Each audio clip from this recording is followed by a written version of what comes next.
ayna dheeraada ayaa ka soo baxaya dable huweysan oo gudaha degmada Kaaraan ee gobolka Banaadir ku dilay haweeney la sheegay inay la shaqeynaysay maamulka degmadaasi. rag watay bastoolado ayaa la sheegay inay dileen haweeneyda oo magaceeda lagu soo gaabiyay Suldaano, isla markaana waxaa goobta si degdeg ah uga baxsaday dadkii ka dambeeyay dilkaas. warar soo baxaya sidoo kale waxay sheegayaan in haweeneyda ay si gaar ah ugu tirsaneyd guddiga khilaafaadka maxkamadda degmada Kaaraan ee gobolka Banaadir, mana jiro wax war oo ka soo baxay maamulka degmada iyo kan gobolka Banaadir. dilka loo geystay marxuumadda ayaana waxaa si weyn looga hadlayaa gudaha degmada Kaaraan ee gobolka Banaadir. haweeneyda ayaana la sheegay inay si weyn kaga tirsaneyd guddiga khilaafaadka ee degmada Kaaraan.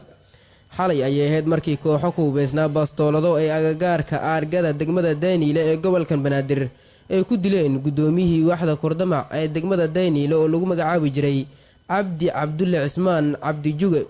ciidamo ka tirsan kuwa booliska dowladda federaalka Soomaaliya oo ku sugnaa meel ku dhow goobta uu dilka ka dhacay ayaa gacanta ku dhigay mid ka mid ah raggii dilay Cabdi Juge isaga oo dhaawac ah kadib markii ciidanka ay ninkaasi rasaas fara badan ay ku fureen.